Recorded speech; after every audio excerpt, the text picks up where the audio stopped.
Hello बच्चों, मैं आज आप लोगों के लिए साउंड का बहुत ही इंपॉर्टेंट कंसेप्ट जो आपके 10th बोर्ड वालों के लिए भी बहुत ज़्यादा इंपॉर्टेंट होगा, तो एक तरह से क्रैश कोर्स समझ के आप इस वीडियो को ज़रूर देखें। तो चलिए वीडियो को स्टार्ट करते हैं।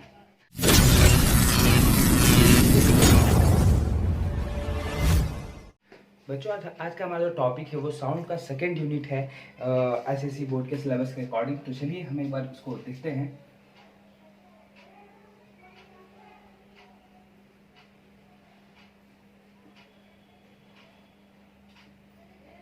साउंड का यूनिट 1 का वीडियो मैंने पहले बनाया है। अगर आपने अभी तक उस वीडियो को नहीं देखा है तो प्लीज़ मैं उसके आई टाइप के ऊपर लिंक दे दूंगा, जाकर जरूर देखें। उसके बाद आप इस वीडियो को देखें, बहुत अच्छे से समझ में आ जाएगा। चलिए स्टार्ट करते हैं। साउंड बेसिकली आपको बहुत अच्छे से पता होगा, sound is a form of energy which provide the sensation of hearing, जो आपको सुनने की क्षमता देती है। अब बात करते हैं साउंड का। तो साउंड बेसिकली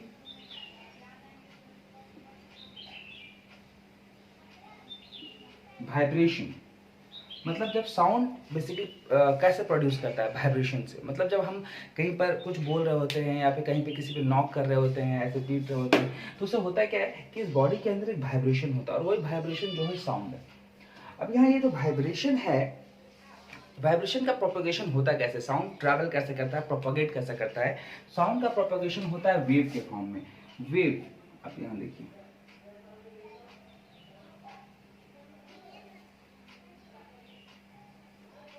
इस तरीके से साउंड जो है प्रोपगेट करता है। अब यहाँ पे इसको अच्छे समझ लीजिए, ये जो मैंने बनाया है ये क्या है, हमारा वेव टाइप, ठीक है। तो इससे जो बेसिक चीजें हैं मैंने इससे पहले पार्ट में ऑलरेडी बता दिया है, तो आप उस वीडियो को जरूर जाकर देख ले। अब यहाँ पे देखिए, मैं फिर से एक बार बताता हूँ आपको। ये जो है, ये जो पोजीशन है यहाँ से यहाँ तक का maximum displacement of a wave है ना, ये जो है क्रस्ट एंड ट्रफ बोलते हैं इसको, ऊपर क्रस्ट नीचे ट्रफ। तो ये जो है दो भाग, इसमें ये जो maximum displacement covered by the wave is known as its amplitude, है ना। इसको हम क्या कहते हैं, एम्पलीट्यूड कहते हैं, ठीक है, द मैक्सिमम डिस्प्लेसमेंट। ओके, ये यहां से स्टार्ट हुआ है और यहाँ पे देखिए एक क्रस्ट एक ट्रफ, एक क्रस्ट और एक ट्रफ को हम लोग एक वेव कहते हैं, वन वेव, ठीक है। मतलब ये यहाँ से आया यहाँ, यहाँ से यहाँ, एक क्रस्ट और एक ट्रफ मिलके एक वेव का फॉर्मेशन करता है। मतलब यहाँ से यहाँ तक की दूरी को हम लोग वेवलेंथ कहते हैं। क्यों कहते हैं वेवलेंथ, क्योंकि ये पूरे इस वेव का, एक वेव कब होगा, देखिए मैं बता रहा हूँ पहले, ये यहाँ से लेके यहाँ तक को हम लोग वन वेव कहेंगे। ये पूरा का पूरा वन वेव है मेरा, यहाँ से यहाँ तक एक वेव, ये हाफ वेव है, ये पूरा एक वेव है। इसी को कहते हैं वेव साइकिल, ठीक है। इसी को हम क्या कह सकते हैं, वेव साइकिल। ओके, ये वेव साइकिल है। और ये जो यहां से यहां तक का जो डिस्टेंस है, डिस्टेंस को हम लोग कहते हैं वेवलेंथ। वेवलेंथ को हम लोग लैम्डा से रिप्रेजेंट करते हैं, ठीक है। यहां तक आपको क्लियर हो गया होगा। अच्छा, अभी देखिए, सपोज ये जो वेवलेंथ है, यानी ये जो वेव है, वाइब्रेशन है, ये एक सेकेंड में कितने बार हो रहा है, ठीक है, इसको कहते हैं हम लोग इसका फ्रीक्वेंसी। एक सेकेंड के बाद, एक सेकेंड के अंदर जो है वेव कितने बार वाइब्रेट कर रहा है, साउंड कितना वाइब्रेट कर रहा है, पार्टिकल्स कितना वाइब्रेट कर रहा है, उसको क्या कहते हैं हम लोग, उसका फ्रीक्वेंसी, ठीक है। तो फ्रीक्वेंसी का मतलब होता है number of waves in 1 second, या पर सेकेंड में बोल सकते हैं, ठीक है। एक सेकेंड के अंदर वेव्स, कितने वेव्स का फॉर्मेशन हो रहा है, कितने वेव्स बन रहे हैं एक सेकेंड के अंदर, कितना वाइब्रेशन और नंबर ऑफ वाइब्रेशन हो रहा है। नंबर ऑफ वेव्स बोले, number of vibration, waves vibration, है ना, इस तरह की चीजें हैं। तो number of waves in 1 second या फिर द वाइब्रेशन इन 1 सेकेंड, एक सेकेंड के अंदर कितना वाइब्रेशन हो रहा है, उसको क्या कहते हैं हम लोग, फ्रीक्वेंसी कहते हैं, द नंबर ऑफ वाइब्रेशन। चलिए वाइब्रेशन ही लिख लेते हैं हम लोग। ओके, तो number of vibration in 1 second is known as its frequency, ठीक है, समझ में आ गया बात। अब फ्रीक्वेंसी जो होता है वो टाइम पीरियड का, अच्छा टाइम पीरियड किसको बोलते हैं, पहले आप ये देख लीजिए। टाइम पीरियड को हम लोग टी से डिनोट करते हैं, फ्रीक्वेंसी को एफ से डिनोट करते हैं। ये जो टाइम पीरियड है इसको अच्छे से समझिएगा। टाइम पीरियड का मतलब होता है एक वेव साइकिल को पूरा करने में लगा समय, ठीक है। एक वेव साइकिल को पूरा करने में जो समय लग रहा है उसको कहते हैं उसका टाइम पीरियड, ठीक है। The time taken to cover the length of a one wave, ठीक है। एक वेव की एक लेंथ को कवर करने के लिए, डिस्टेंस को कवर करने में जितना समय लगता है उसको कहते हैं उसका टाइम पीरियड, ठीक है ना। और टाइम पीरियड जो होता है वो हमेशा फ्रीक्वेंसी का क्या होता है, वो फ्रीक्वेंसी का हमेशा से रेसिप्रोकल रहा है। मतलब जितना ज्यादा वाइब्रेशन होगा टाइम पीरियड, देख सकते हैं यहाँ पे ये t is inversely proportional to f। इसी कंक्लूजन के हिसाब से आप ये भी देख सकते हैं कि f जो होता है वो टाइम का इनवर्सली प्रोपोर्शनल है। f is inversely proportional to 1/t, ठीक है। यहां तक क्लियर हो गया आपको। फ्रीक्वेंसी इक्वल्स टू 1/t, ये फॉर्मूला हम लोग फर्स्ट पार्ट में भी देख चुके हैं, ठीक है। तो f इक्वल्स टू 1/t कैसे बना है वो मैंने उस यूनिट में बताया है, तो आप जाकर वो वीडियो को जरूर देखें, ठीक है। तो ये हो गया, हम अभी यहाँ पे यूनिट 2 पढ़ने जा रहे हैं। तो इससे पहले मैं थोड़ा सा बेसिक कंसेप्ट आपको दे दे रहा हूँ ताकि आपको समझने में प्रॉब्लम ना आए, ठीक है। तो f इक्वल्स टू 1/t, ठीक है। यहाँ तक तो किसी को कोई दिक्कत नहीं है, टाइम पीरियड मैंने बता दिया है। अब देखिए इसके आगे आप इसको नोट डाउन कर लीजिए, फिर मैं इसको बताता हूँ। ओके, तो मैं इधर फॉर्मूला साइड में लिख के रख रहा हूँ जो हमारे कंसेप्ट में अब तक आया है, f इक्वल्स टू 1/t, ठीक है। अच्छा, फर्स्ट पार्ट में मैंने आपको बताया था ये जो वेव है, यानी ये जो वेव है, इस वेव का अपना एक स्पीड भी होगा, एक वेलोसिटी भी होगा, जिसको हम कहते हैं वेव वेलोसिटी या वेव स्पीड। तो उस स्पीड को हम लोग लिखते हैं v से, और v इक्वल्स टू होता है f lambda. f is the frequency, lambda is the wavelength, v is the speed of the wave और द वेव वेलोसिटी, ठीक है। क्लियर हो गया ये। अच्छा, वहीं पर अगर सपोज कीजिए कोई स्ट्रेच स्ट्रिंग है, स्ट्रेच स्ट्रिंग में या स्ट्रेच्ड है स्ट्रिंग, उसके अंदर स्पीड की बात करें, speed of a transverse wave, तो उस कंडीशन में हम लोग लिखते हैं v इक्वल्स टू, ये एक्चुअली स्ट्रेच स्ट्रिंग की बात कर रहा हूं मैं, तो इसलिए आप ऐसे समझिए स्ट्रेच स्ट्रिंग का स्पीड की बात कर रहे हैं, तो इसमें √T/m होता है। अच्छा, ये T/m में क्या है, T क्या है, T है टेंशन और m क्या है, मास। मास समझ में आया, टेंशन समझ में आ रहा है आपको। जैसे स्ट्रिंग है, स्ट्रिंग को ऐसे पकड़ के खींचते हैं तो उसके अंदर खिंचाव आता है, तनाव, उसी को कहते हैं हम लोग टेंशन पर यूनिट मास। ये हमारा क्या है, ये आपका ये हो गया स्प्रिंग के केस में, या स्ट्रेच स्ट्रिंग ले सकते हैं, ठीक है। स्ट्रेच स्ट्रिंग, स्ट्रेच्ड स्ट्रिंग, ठीक है, ये आपको याद रखना है, ठीक है। कुछ फॉर्मुलाज हैं जो मैंने आपको पहले भी इस दोनों को मैंने पहले ही यूनिट में बताया है, तो आप उस चीज को जरूर से देखें। चलिए अब हम लोग स्टार्ट करते हैं यूनिट 2 का। यहां से यूनिट 2 का स्टार्टिंग है आपका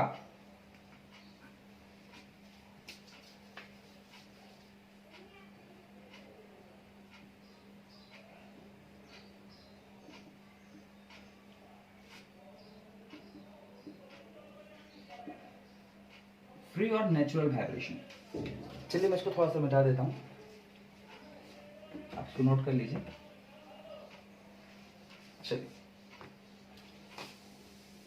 देखिए, फ्री और नेचुरल वाइब्रेशन दोनों एक ही चीज है। फ्री वाइब्रेशन बोलेंगे या फिर नेचुरल वाइब्रेशन बोलेंगे, आखिर ये होता क्या है। देखें, सबसे पहले से आपको समझना है, जैसे सपोज आप देखिए ये है हमारे पास एक पेंडुलम, ठीक है। इसको हम इधर से फिक्स करके रखें, है ना, इस स्ट्रिंग के साथ अटका है एक बॉल। इसको अगर आप सपोज कीजिए ऐसा कि आपने एक बॉल लिया है या कुछ भी एक स्फेयर टाइप का कुछ भी लिया है जो थोड़ा सा वेटेड है, थोड़ा वजन है, उसको आपने क्या किया है कि अपने वॉल सीलिंग के साथ इसको हैंग करके रखा है ना, स्ट्रिंग की मदद से, और उसको ऐसे एक बार फोर्स एक्सर्ट कर रहे हैं इसके ऊपर, एक बार इसको हीट करना है ऐसे, ठीक है। आपने इसको हिट किया तो आप देखेंगे कि ये क्या करना स्टार्ट करेगा, मूव करना चालू करेगा, मूव करेगा, मूव करेगा, मूव करेगा। क्या बता सकते हैं कि ये कब तक मूव करेगा, कब तक, क्या हमेशा के लिए ऐसा मूव करता रह जाएगा या कुछ समय के बाद रुक जाएगा। ऑब्वियस सी बात है ये रुक जाएगा, ठीक है, क्योंकि आपने इसको प्रैक्टिकली भी देखा होगा कि ये कुछ समय के बाद कोई भी चीज हिल रहा होता है, आप चाहे तो झूला ले ले, वही झूलते झूलते झूलते झूलते फिर धीरे धीरे रुक जाता है, ठीक है। ऐसा क्यों होता है, क्यों रुकता है, क्या रीजन है इसके पीछे। इसके पीछे का रीजन ये है कि जाहिर सी बात है, अगर कोई चीज, अगर मैंने आपको बताया है या फोर्स का आपने नियम पढ़ा होगा, Newton's first law of motion, की कोई भी बॉडी जो है अगर रेस्ट पे है तो रेस्ट पे रहना चाहता है, या मोशन पे है तो मोशन में ही रहना चाहता है, तब कब तक, जब तक उसके ऊपर कोई एक्सटर्नल फोर्स अप्लाई ना हो, है ना। यही हमारा न्यूटन का फर्स्ट लॉ। अगर हम इसको मोशन में करके छोड़ दे तो ये बॉडी चाह रहेगा कि हम हमेशा मोशन में रहें, यही चाहेगा कि हम हमेशा मोशन में रहे। लॉ ऑफ इनर्शिया पर उसको चीज़ को आपने देखा होगा, लॉ ऑफ इनर्शिया में भी देखा होगा कि अगर कोई बॉडी चाह रहा होता है कि रेस्ट पे है तो रेस्ट पर है, और मोशन पे है तो मोशन में ही रहे। तो ऐसे ही कंडीशन है, जैसे ही आप इस पर फोर्स लगाते हैं तो इस पर ये बॉडी जब मोशन में आता तो चाहता था कि हमेशा मोशन में ही रहे, लेकिन ये मोशन में नहीं आ पाता। क्यों ऐसा? क्योंकि इसके ऊपर एक्सटर्नल फोर्स लग जाता है। और एक्सटर्नल फोर्स कौन सा होता है? जैसे हम यहाँ पर अपने घर पे टांग दिए या कहीं पे टांगे, तो हमारे इस बॉब के चारों तरफ एयर है, और जो ये एयर है एक तरह का रेजिस्टेंस का काम करता है। एयर कैसा काम करता है? रेजिस्टेंस के जैसा। ये एक रेजिस्टेंस का जैसा काम करता है। और रेजिस्टेंस का मतलब क्या होता है? जो किसी भी मोशन को रेजिस्ट करता हो, किसी को रोकने का काम करता हो, उसको क्या कहते हैं? रेजिस्टेंस। तो ये एयर जो है एक तरह का रेजिस्टेंस का काम करता है। तो यहाँ एयर है जिसकी वजह से क्या होता है? ये यहाँ पर रुक जाता है, ठीक है। लेकिन जब हम बात कर रहे हैं फ्री या नेचुरल वाइब्रेशन की, तो इस कंडीशन में ये होता क्या है? कहाँ पर होता है फ्री और नेचुरल वाइब्रेशन? फ्री और नेचुरल वाइब्रेशन हमेशा से वैक्यूम के अंदर होता है। मतलब इसी अरेंजमेंट को उठाए और उठा के हम वैक्यूम में लेके चले गए। वैक्यूम क्या? वैक्यूम में जहां एयर भी ना हो। अब ऑब्वियस सी बात है, आपको मैंने जस्ट बताया कि अगर एयर नहीं होगा तो क्या होगा? एयर नहीं होगा तो एयर रेजिस्टेंस आपको नहीं मिलेगा, एक्सटर्नल फोर्स नहीं मिलेंगे आपको। एक्सटर्नल फोर्स जब आपको नहीं मिलेंगे तो ऑब्वियस सी बात है ये मोशन करता रह जाएगा। बस समझ रहे हैं? तो ये हमेशा मोशन कर। लेकिन जब वैक्यूम की बात करते हैं तो वैक्यूम में होता क्या है? वैक्यूम में आपके पास एयर है ही नहीं, एक्सटर्नल फोर्स है ही नहीं, तो कौन इसको रोकेगा? ये हमेशा, एक बार मैंने इस पे फोर्स लगा के छोड़ दिया, ये अनंत काल तक, इनफाइनाइट टाइम पीरियड तक ये क्या करता रहेगा? ऐसे ही जो है ऑसिलेट करता चला जाएगा। तो यानी कि आपको क्या याद रखना है कि नेचुरल वाइब्रेशन जो होगा बच्चों, ये जो नेचुरल वाइब्रेशन या फ्री वाइब्रेशन है वो हमेशा वैक्यूम में ही होगा और कहीं नहीं हो सकता। दूसरा क्या कंडीशन है इसके लिए? दूसरा कंडीशन ये है कि यहां पर किसी प्रकार का कोई भी एयर रेजिस्टेंस नहीं होगा, कोई रेजिस्टेंस प्रेजेंट ही नहीं होगा, है ना। तो इसको हम यहां पे लिख लेते हैं, नो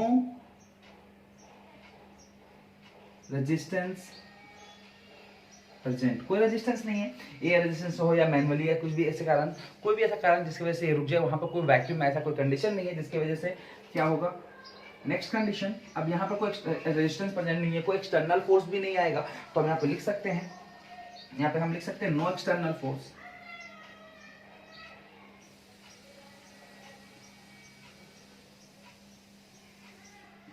कोई भी एक्सटर्नल फोर्स भी यहाँ पे नहीं होगा, ठीक है। अब जरा सोचिए, अब ऐसा तीनों कंडीशन है कि वैक्यूम है, वैक्यूम में तो कोई रेजिस्टेंस, एयर प्रेजेंस है ही नहीं और एक्सटर्नल फोर्स काम नहीं कर रहा। इसका मतलब ये जो बॉडी है बच्चों, ये क्या रुकेगी?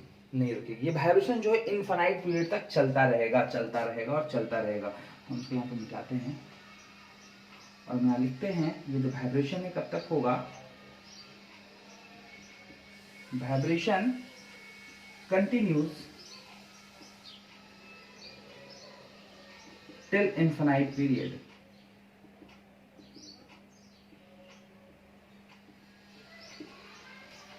मतलब ये जो है ये लगातार ऐसे ही चलता चला जाएगा, चलता चला जाएगा, ठीक है। बात समझ में आ गया आपको?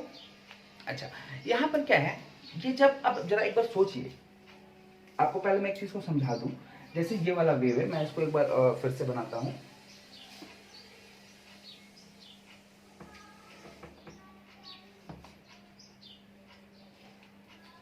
यहां देखिए,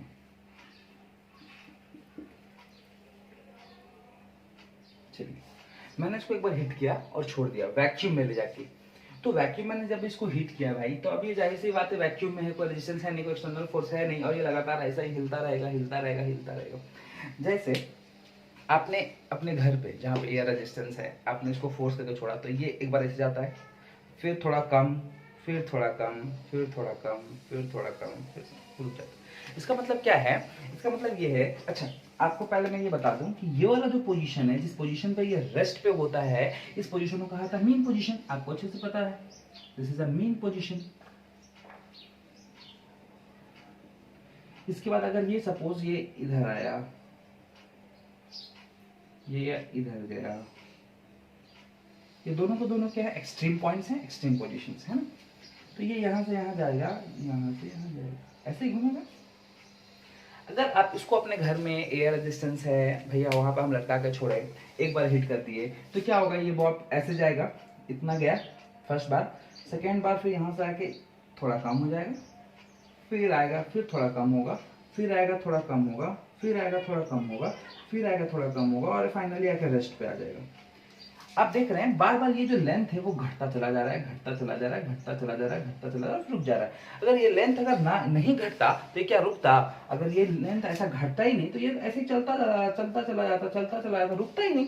लेकिन जरा सिंपली आप सोचिए, अगर ये लेंथ बार बार घट रहा है, बार बार घट रहा है, इधर से गया, घट गया, घट गया, घट गया, घट गया, घट गया, घट गया, रेस्ट। तो ये कंडीशन तो आपको समझ में आ गया।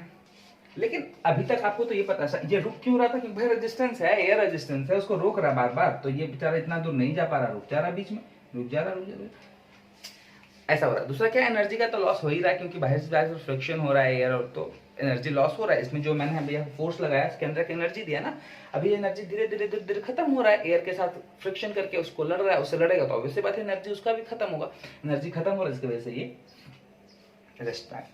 अभी आप जरा सोचिए, इसको हम फ्री एंड नेचुरल वाइब्रेशन के केस में रखे हुए हैं, यानी वैक्यूम में जब रखे हुए हैं, जहाँ कोई एयर रेजिस्टेंस है नहीं, जहाँ कोई फ्रिक्शन नहीं होने वाला है, जहाँ कोई एनर्जी लॉस नहीं होने वाला है, तो उस कंडीशन में क्या होगा? उस कंडीशन में जब एनर्जी का लॉस ही नहीं हो रहा है तो उसमें ये जो लेंथ है, ये लेंथ चेंज होगा क्या? नहीं होगा। ये ऐसे चलता चला जाएगा, चलता चला जाएगा, चलता चला जाएगा।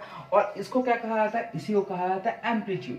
यहां से यहां तक की ये जो वेव लेंथ है, यानी ये जो डिस्प्लेसमेंट हुआ है, दिस इज कॉल्ड एम्पलीट्यूड। तो इसका मतलब वैक्यूम के केस में एम्पलीट्यूड चेंज नहीं होता है। ठीक है, क्लियर हो गया आपको? इसमें एम्पलीट्यूड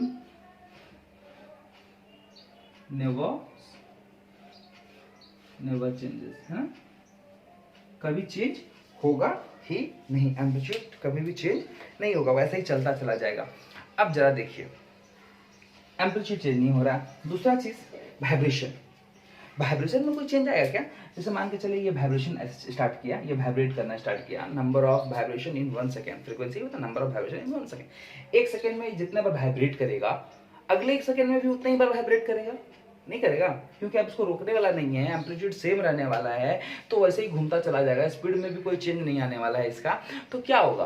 तो सिंपल सी बात है भाई, अब वो जब 1 सेकेंड में अगर 10 बार किया, सपोज मैंने एग्जांपल लिया कि 1 सेकेंड में 10 बार कर रहा है, 1 सेकेंड में 50 बार कर रहा है, फ्रीक्वेंसी हो गई 50 हर्ट्ज की। ठीक है, 50 हर्ट्ज हो गया, अभी 50 हर्ट्ज हो गया है, तो अब ये जो फ्रीक्वेंसी 1 सेकेंड में 50 बार घूमने का, ये 1 सेकेंड में 50 बार, अगले 1 सेकेंड में ये 50 बार ही घूमेगा, फिर अगले 1 सेकेंड में 50 बार ही घूमने वाला, क्योंकि कोई रेजिस्टेंस ही नहीं है, सॉरी, तो कोई रेजिस्टेंस नहीं है, कोई एक्सटर्नल फोर्स नहीं है, जिसकी वजह से क्या होगा कि किसी प्रकार का रुकेगा ही नहीं, और इसका जो फ्रीक्वेंसी 1 सेकेंड में 50 बार मूव करने का वो हमेशा रह जाएगा, यानी फ्रीक्वेंसी में भी कोई चेंजेस नहीं आना। ठीक है, तो हम फिर लिखेंगे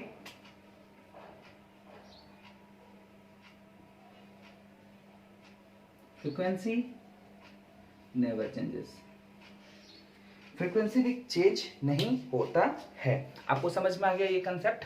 तो ये था हमारा फ्री और नेचुरल वाइब्रेशन के ऊपर जो थ्योरी है, जिस तरह से ये काम करता है, वो इस चीज को मैंने आपको यहाँ पे बताया। तो आपको इसे समझ में आ गया होगा, आपके बुक में आप इसको थॉरली एक बार आप रीडिंग कर लें तो आपको ये बहुत अच्छे से क्लियर हो जाएगा। तो समझ में आ गया होगा हम लोग किसको कहते हैं नेचुरल वाइब्रेशन। क्या होता है? जब कोई बॉडी वैक्यूम में, जब किसी बॉडी को हम वैक्यूम में वाइब्रेट करवा रहे होते हैं, तो उस कंडीशन में उसके एम्पलीट्यूड में कोई चेंजेस नहीं आता, फ्रीक्वेंसी में कोई चेंजेस नहीं आता, जहाँ पे कोई रेजिस्टेंस, एयर रेजिस्टेंस या कोई एक्सटर्नल फोर्स नहीं है, उस कंडीशन में वाइब्रेट करने वाले बॉडी को हम लोग नेचुरल वाइब्रेशन कहते हैं। ठीक है, तो हमको सिंपली ऐसे ही बोल सकते हैं कि the particle vibration of a body constant amplitude with a constant amplitude and in the constant frequency in the absence of external force is called its free vibration। मतलब सिंपल सा लैंग्वेज आप कहें तो क्या है ये? जब किसी बॉडी को आप वैक्यूम में वाइब्रेट करवा रहे होते हैं, जहाँ पे कोई एक्सटर्नल फोर्स ना हो, उस कंडीशन में होने वाला वाइब्रेशन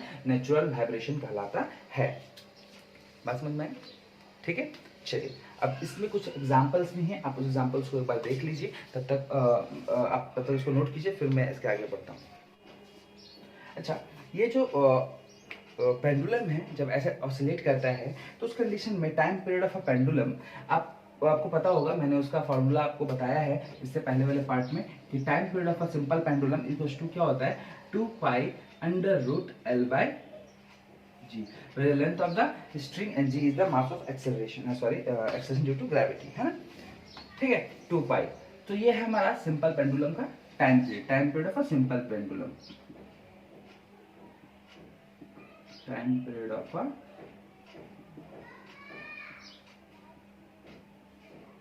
पेंडुलम। ओके, ठीक है। तो अभी आप यहाँ पर देखिए, ये है हमारा time period of simple pendulum. अगर हम टाइम पीरियड है, हमको पता है f इक्वल्स टू 1/t, तो क्या है, हम फ्रीक्वेंसी निकाल सकते हैं इसका फ्रीक्वेंसी। अब देखिए f इक्वल्स टू 1/t, तो t का वैल्यू यहाँ पे हम सब्स्टिट्यूट कर देंगे, तो क्या आएगा 2π√L/g। और आप लोग मैथ्स पढ़े होंगे तो आपको पता ही होगा ये क्या होगा, ऐसे रेसिप्रोकल हो जाएगा क्योंकि यहाँ पर डिवाइड का साइन है ना। तो ये हो जाएगा 1/2π√g/L। ये क्या हो गया मेरा frequency, frequency of a simple pendulum. अगर किसी सिंपल पेंडुलम में, कोई भी पेंडुलम है, अगर उसका फ्रीक्वेंसी आप निकालना चाहते हैं, ठीक है, तो उसके लिए 2π√g/L लगा देंगे तो आप वहां से फ्रीक्वेंसी उसका मिल जाएगा। जबकि ये है आपका टाइम पीरियड निकालने का फॉर्मूला, क्योंकि दो ऑब्वियस सी बात है, अगर आप फ्रीक्वेंसी निकाल के ऐसे उसको रेसिप्रोकल करते तो टाइम पीरियड निकल जाता है। ठीक है, बात समझ गए? ठीक है, तो कोई दिक्कत नहीं है ना। एल क्या है आपको समझ में आ गया, L L L is the length, भूल जाएंगे आप, उसको मैं लिख देता हूँ। L is the length of the string, length of the string है ना, length of the string। चलिए, ये हो गया length of the string, आप इसको नोट कीजिए। आइए आगे की ओर चलते हैं। अब ये जो नेचुरल वाइब्रेशन है, इस कंडीशन में आपको इसका एक वेव बना के मैं दिखाता हूँ। डिस्प्लेसमेंट टाइम का एक ग्राफ बनाता हूँ यहाँ पे वेव का। ये नेचुरल वाइब्रेशन पे हो रहा है फ्रेंड्स, ऑब्वियस सी बात है एम्पलीट्यूड में कोई चेंज नहीं आने वाला है। तो एम्पलीट्यूड जैसे मान लीजिए ये मैंने बनाया, एक सेकेंड, ऐसे मैंने क्यों किया है, हो सकता है आपको समझ में आया होगा, क्योंकि एम्पलीट्यूड में कोई चेंजेस नहीं चाहिए हमको, ताकि हम लेंथ सही रख पाए हर बार, इसीलिए मैंने इसको ऐसे किया है। आप इसको देख रहे होंगे, इसका जो एम्पलीट्यूड है यहाँ से यहाँ तक का जो दूरी है, यहाँ से यहाँ तक का दूरी जो एम्पलीट्यूड है, वो यहाँ से यहाँ तक का भी दूरी सेम है ना। इसका मतलब क्या है, ये जो कंडीशन है इसको हम लिख देते हैं डिस्प्लेसमेंट टाइम ग्राफ।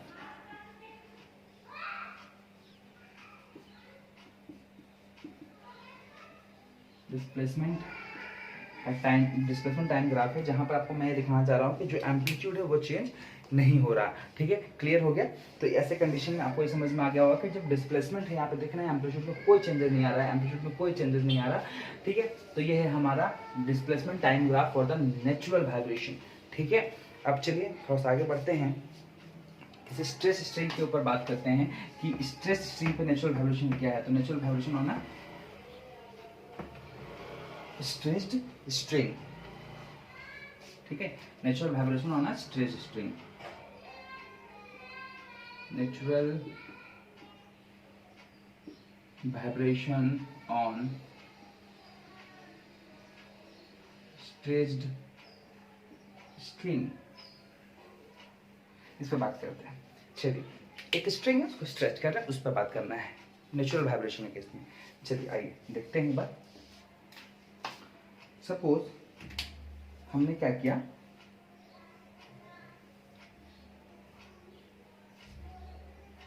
ये फिक्स है, इधर से इधर मैंने एक स्ट्रिंग लगा कर रखा है। ठीक है, फिजिक्स में इन दोनों फिक्स पॉइंट को नोड कहा जाता है। नोड्स, ये भी नोड है, ये भी नोड है। ठीक है ना, दोनों नोड है।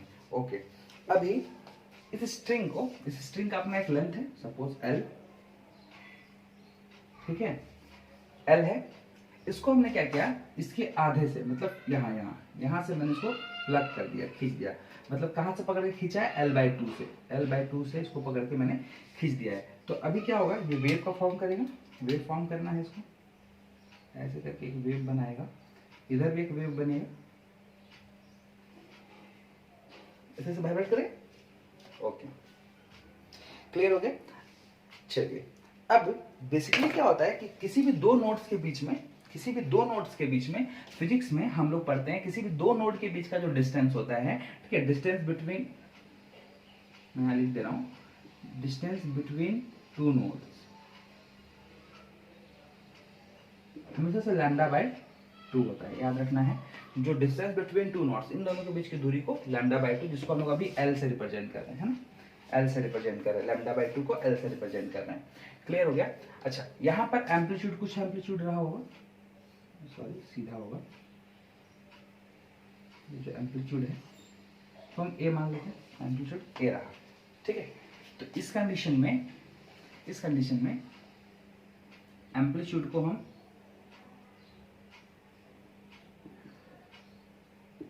ए मान लिए, फ्रीक्वेंसी मेरा एफ रहा।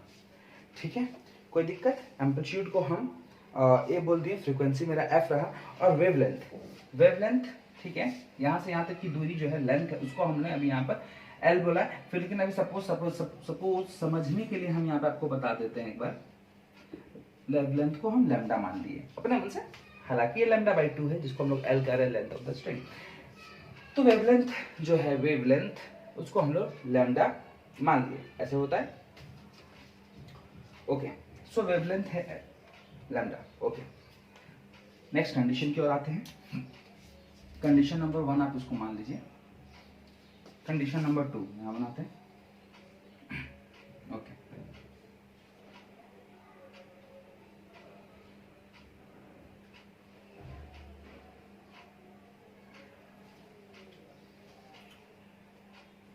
इसको हम प्लग कर रहे हैं यहां से, अभी तक हम इसको L/2 से प्लग किए थे, इस बार इसको प्लग कर रहे हैं हम L/4 से, मतलब ये L/2 या था, फिर उसका भी आधा L/4 पे प्लग किए। तो प्लग करने से यहाँ पर जो वेव बना, कितना वेव बनेगा ये देखो, ऐसा ऐसा,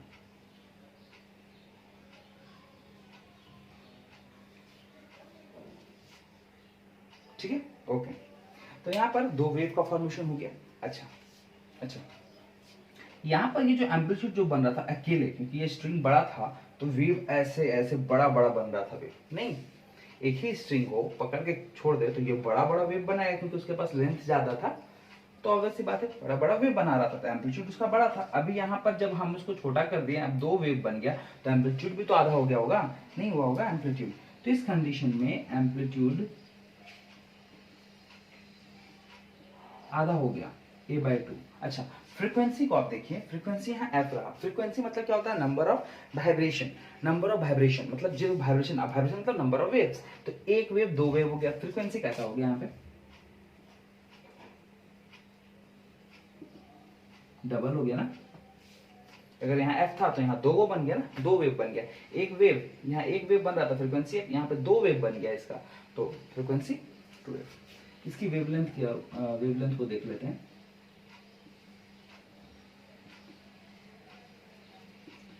यहाँ पे वेवलेंथ लैम्डा था। ओके, यहाँ पे देखिए आप, ये है मेरा वेवलेंथ, है ना, तो ये बढ़ गया ना ऐसे, एक वेव और एक वेव बढ़ गया, कंप्लीट 2 भाग में बढ़ गया। तो यहाँ ये लैम्डा को हम ये मांग रहे थे, तो यहाँ पे लैम्डा बाई 2 रखना पड़ेगा।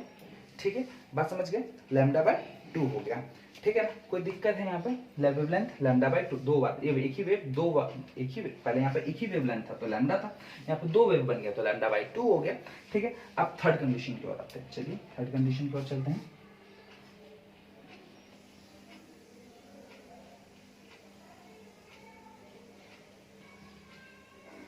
अब इसको हम यहाँ से L/4 था, अब ये इसका भी आधा, मतलब यहाँ जैसे ये आधा था, फिर इस आधे का फिर आधा पे हम किए, अब इन दोनों का आधा के आधा पे करते हैं, मतलब यहाँ पे प्लग करेंगे तो ये L/6 पॉइंट पर मैंने इसको प्लग किया है, खींचा है ऐसे L/6 पे, मतलब इसके आधा, इन दोनों के आधा के बीच में। ठीक है, L/6। अब कितने वेव का फॉर्मेशन होगा, देखिए यहाँ पे ऐसे करके आया, एक वेव,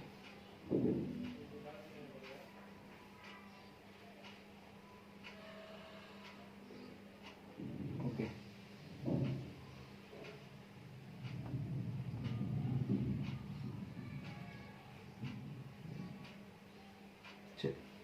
कितने वेव्स बन गए, 3 वेव्स। अब बताइए जरा एम्पलीट्यूड के बारे में,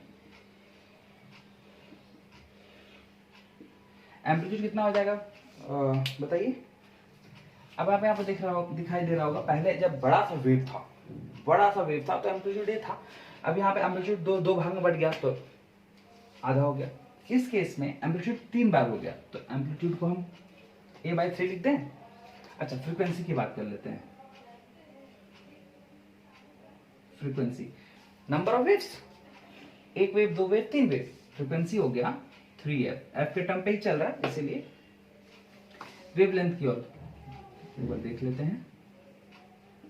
वेवलेंथ को देखिए, वेवलेंथ लैम्डा था, यहाँ लैम्डा बाय 2 हो गया, इस बार लैम्डा क्या हो जाएगा, लैम्डा बाय 3, एक लैम्डा, दो लैम्डा, तीन लैम्डा, पूरा लैम्डा 3 भाग में बट गया।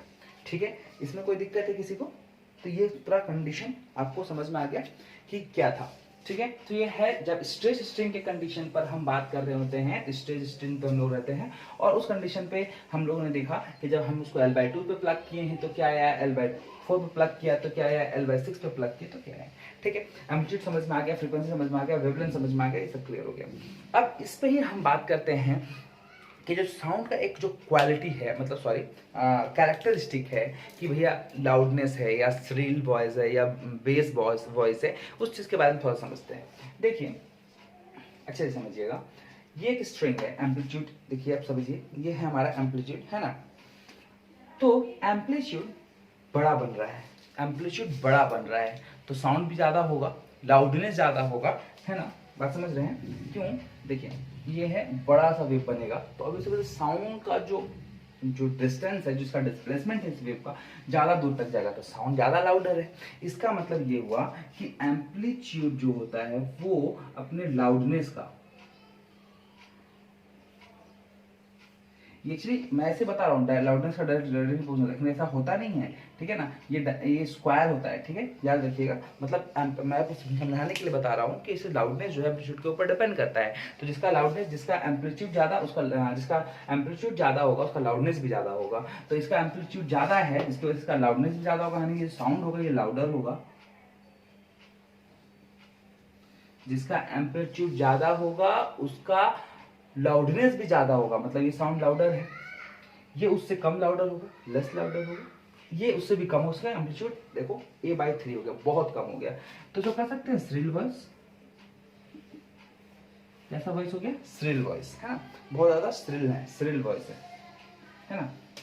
तो श्रिल वॉइस है, ये लाउडर है और ये लाउडर साउंड है और ये आपका श्रिल वॉइस हो गया, क्योंकि इसका एम्पलीट्यूड बहुत छोटा छोटा है। तो आप देखे होंगे लड़की या कोई बच्चों का जो आवाज होता है उसका कैसा श्रिलनेस होता है। ठीक है, क्योंकि उसका जो एम्पलीट्यूड है वो बहुत छोटा होता है, जबकि इसका, ठीक है, इसमें आप देखेंगे लाउडर वॉइस, ठीक है, लाउडर होता है, ज्यादा लाउड, है ना, लाउडर होता है। ठीक, क्लियर हो गया, समझ में आ गया यहाँ तक? अब इसको नोट डाउन कीजिए। चलिए अब इसके आगे देखते हैं एक बार।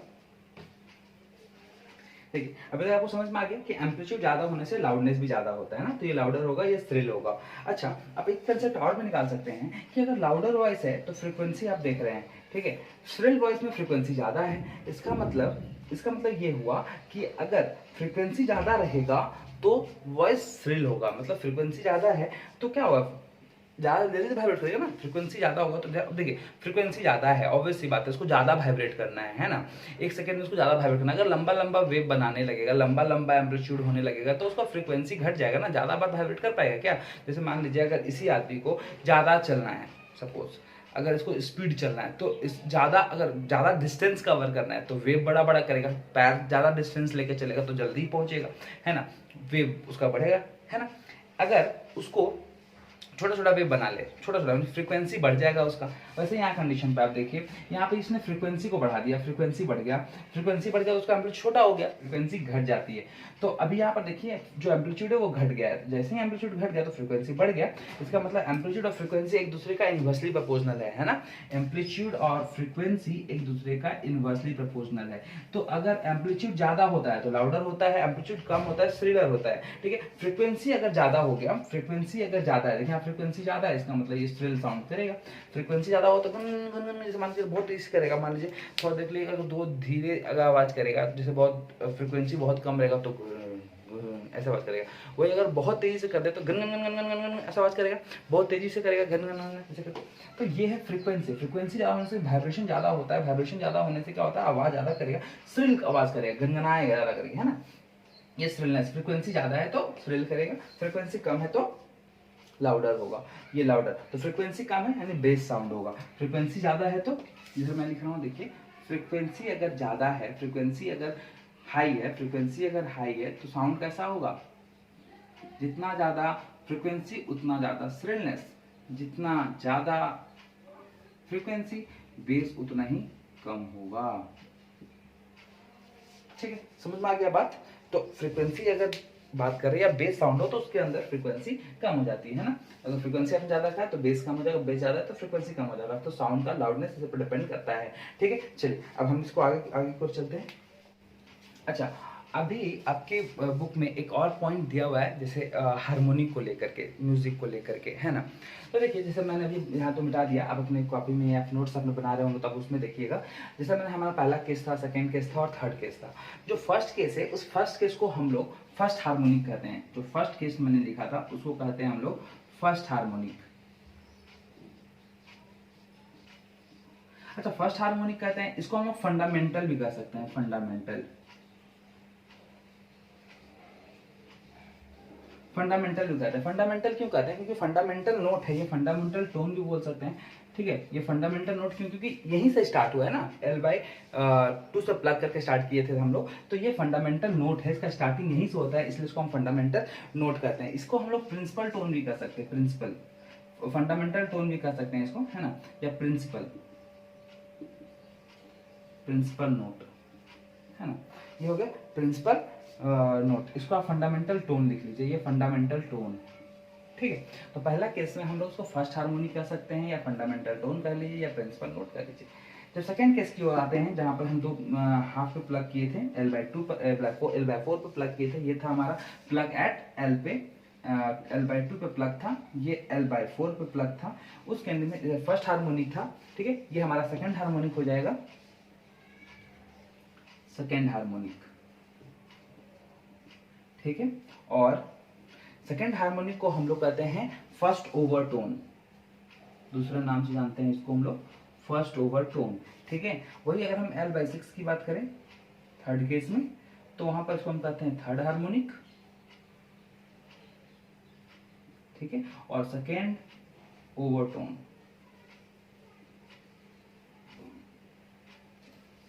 समझ में आ गया? सेकेंड ओवर टोन के नाम से इसको हम जानते हैं। ठीक है, first case, second case, third case.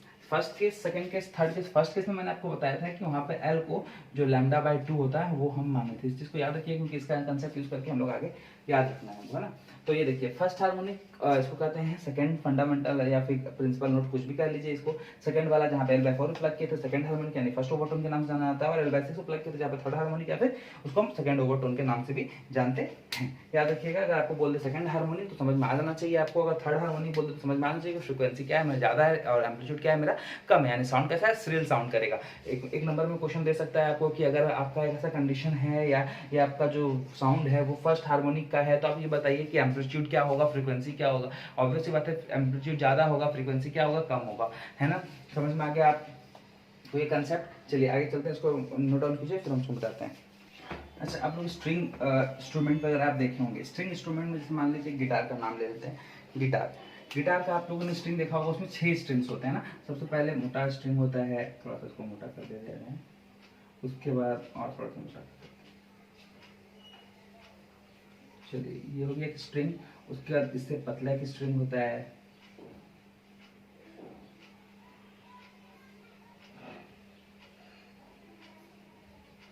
थोड़ा सा पतला है इससे, है ना, थोड़ा सा और मोटा कर देते, पतला है। फिर इससे भी पतला एक स्ट्रिंग आता है, ठीक है। फिर इससे पतला स्ट्रिंग आता है, फिर इससे पतला स्ट्रिंग आता है, फिर सबसे पतला स्ट्रिंग आता है। ठीक है, ठीक है। अब देखिए जरा, देखिए आपने स्ट्रिंग अगर उसमें प्ले किया होगा तो आपको पता होगा ये जो स्ट्रिंग है इसको अगर आप ऐसे प्लग करते हैं ना, इस स्ट्रिंग को प्लग करते हैं तो आवाज बहुत श्रिल साउंड करता है, टिंग, श्रिल साउंड करता है। ये श्रिल साउंड प्रोड्यूस करता है, श्रिल साउंड। और जैसे जैसे आप ऊपर की ओर बढ़ते जाएंगे आपका जो श्रिलनेस है वो घटता जाता है, साउंड जो है बेस होने लगता है। यानी ये वाला जो स्ट्रिंग है ये आपको बेस साउंड देता है, बेस साउंड, है ना, भन ऐसा आवाज करेगा। ठीक है, ये श्रिल साउंड, ये बेस साउंड। अब ऐसा क्यों है? ये भी तो स्ट्रिंग है भाई, स्ट्रेच स्ट्रिंग है, ऐसा क्यों हो रहा है? अब देखिए, इसका ये मोटाई ज्यादा है ना, इसका कम है, कम है, कम है, कम है, कम है। जितना एरिया कम हुआ, श्रिलनेस ज्यादा हुआ। श्रिलनेस किस पर डिपेंड करता है? फ्रीक्वेंसी पर डिपेंड करता है। फ्रीक्वेंसी ज्यादा होगा तो श्रिलनेस ज्यादा होगा। और इससे ये भी डिपेंड हुआ कि फ्रीक्वेंसी जो है वो एरिया ऑफ क्रॉस सेक्शन पर भी डिपेंड करता है, वो भी इनवर्सली प्रोपोर्शनल। ठीक है, मतलब क्या कि अगर एरिया ज्यादा होगा, मतलब क्या कि अगर एरिया ज्यादा होगा, एरिया आप देख रहे हैं यहाँ पे, इसका एरिया क्रॉस सेक्शन देखिए, इसका इस वायर का, इस स्ट्रिंग का एरिया ज्यादा है, इसका एरिया कम है, इसका एरिया कम है, इसका एरिया कम है। एरिया कैसे समझते हैं आप? इसको देखिए, ये स्ट्रिंग है, इसका ये जो मोटाई है इसको हम लोग एरिया कहते हैं। तो इसका स्ट्रिंग का मोटा है ना, तो एरिया ज्यादा होगा, इसका कम से कम, तो यानी इसका एरिया ज्यादा है। एरिया ज्यादा है तो फ्रीक्वेंसी क्या होगा? कम होगा। फ्रीक्वेंसी कम होगा, बात समझ, तो बेस होगा। बात समझ गए कि नहीं? देखिए इसका एरिया कैसा है? ज्यादा है, इसका एरिया ज्यादा है तो फ्रीक्वेंसी कम हो जाएगा, क्योंकि इनवर्सली प्रोपोर्शनल है। अब एरिया ज्यादा है, फ्रीक्वेंसी कम, तो साउंड कैसा? बेस साउंड, है ना? फ्रीक्वेंसी कैसा?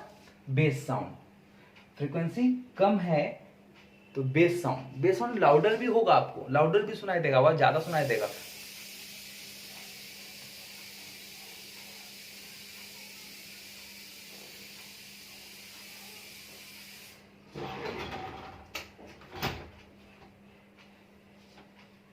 तो साउंड है वो कैसे सुनाई देगा आपको? थोड़ा सा लाउडर साउंड होगा, बेस साउंड होगा। लेकिन अगर लास्ट वाले में आ जाइए, लास्ट वाले में बात करें, इसका एरिया एकदम कम है, एरिया कम होगा तो फ्रीक्वेंसी ज्यादा होगा, और फ्रीक्वेंसी ज्यादा होगा तो साउंड श्रिल होगा। ठीक है, आपको ये समझ में आ गया? ठीक है, अब इसी पे एक हम स्प्रिंग का भी एक एग्जाम्पल देख लेते हैं। स्प्रिंग के केस में, स्प्रिंग देखे होंगे आप लोग, ऐसे स्प्रिंग। ठीक है, स्प्रिंग अगर हम कोई वजन वगैरह ऐसे लटका सकते हैं, ऐसे लटकाते हैं, तो ये स्प्रिंग है। इस स्प्रिंग के अंदर का बात करें कि स्प्रिंग के अंदर अपने स्प्रिंग को देखा होगा, इसका फ्रीक्वेंसी क्या होता है? जैसे मान लीजिए उसको स्प्रिंग को ऐसे खींचते हैं तो इसके अंदर भी एक वाइब्रेशन होता है, छोड़ते हैं तो वाइब्रेशन होता है। तो उसके लिए क्या होता है? फ्रीक्वेंसी, अगर हम स्प्रिंग की बात करें तो स्प्रिंग के लिए केस में आता है फ्रीक्वेंसी। इसको याद रखना है आपको कि ये फ्रीक्वेंसी स्प्रिंग के केस में कैसे आया। ठीक है, देखिए 1/2π √ K/m। ठीक है, यहां पर K क्या है? K है मतलब hardness of the spring, hardness of spring. ठीक है, और m मतलब मास ऑफ द स्प्रिंग। ये F = 2π, जहां पर हम लोग पढ़े थे L/G है ना, आपको उसमें बताया था मैंने। तो उसमें 2π/√ क्या था यहाँ पे? सॉरी, वो साउंड वेलोसिटी के केस में था। अब देखिए इसको, अब देखिए स्प्रिंग में आपको दिख रहा होगा frequency = 2π/√ K/m, where K is the hardness of the spring. ठीक है, ये हार्डनेस ऑफ द स्प्रिंग के केस में है। अगर ऐसा केस रहे तो आप इस फॉर्मूला का इस्तेमाल करेंगे जब फ्रीक्वेंसी निकालना हो स्प्रिंग के केस में। ठीक है, यहाँ पर समझ में आ रहा है कि फ्रीक्वेंसी केस में क्या, K is the hardness of the spring आपको दिया रहेगा क्वेश्चन में, और m is the mass of the spring, वो भी आपको दिया रहेगा। ठीक है, अगर आप बोल दें कि नेग्लिजिबल मास है तो उसके केस में हम इसको नेग्लिजिबल को हटा सकते हैं, √ सिर्फ K रहेगा, कोई दिक्कत नहीं है। ठीक है, क्लियर हो गया? आपको समझ में आ रहा है कि फ्रीक्वेंसी जो है, अगर हम स्प्रिंग के केस में निकालना हो फ्रीक्वेंसी तो ऐसे निकाल, इससे अगर टाइम पीरियड निकाल सकते हैं, इससे जब वैल्यू आएगा उसको ऐसे बोल तो टाइम पीरियड निकल जाएगा। तो F और T निकालना बहुत आसान है क्वेश्चन में। ठीक है, और जबकि न्यूमेरिकल सेकंड पार्ट्स में है ही नहीं, तो आपको बस इतना याद रखना है कि स्प्रिंग के केस में 1 नंबर में क्वेश्चन पूछ देगा कि भाई स्प्रिंग के केस में फ्रीक्वेंसी क्या होगा, स्प्रिंग के केस में फ्रीक्वेंसी क्या होगा। यहाँ पर आपने स्ट्रेस करके रखा है, तो जाहिर सी बात है इसमें वाइब्रेशन प्रोड्यूस होगा, वो वाइब्रेशन का जो फ्रीक्वेंसी है वो क्या है, तो वाइब्रेशन का फ्रीक्वेंसी आपको यहाँ बता सकते हैं कि 2π/√ K/m होता है। ठीक है, चलिए आगे बार चलते हैं। अब बात करते हैं कुछ ऐसे इंस्ट्रूमेंट्स की जो एयर कॉलम बेस्ड हो, जैसे फ्लूट, शहनाई, है ना। चलिए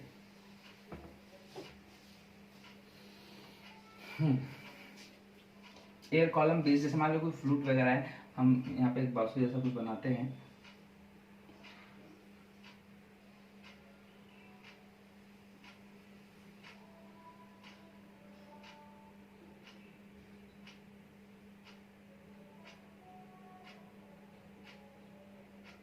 चलिए कुछ ऐसा होता होगा। ठीक है,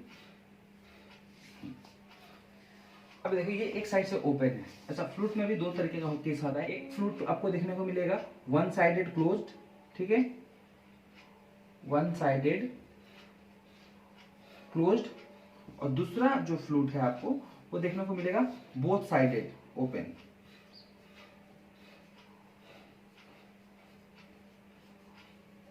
ठीक है। एक मिलेगा वन साइडेड क्लोज्ड, ठीक है, और दूसरा मिलेगा बोथ साइडेड ओपन। अगर दोनों साइड का खुला हुआ है, अगर दोनों साइड का खुला हुआ है तब हम बात करते हैं। अगर दोनों साइड, जैसे यहाँ पे आप देख रहे हैं एक साइड क्लोज है, यहाँ पे अगर दोनों साइड का खुला हो बच्चों, तो आप उसका जो फ्रीक्वेंसी लिखेंगे, फ्रीक्वेंसी रेशियो फ्रीक्वेंसी, ठीक है, frequency of ratio of frequency अगर आप बात करें तो रेशियो ऑफ फ्रीक्वेंसी,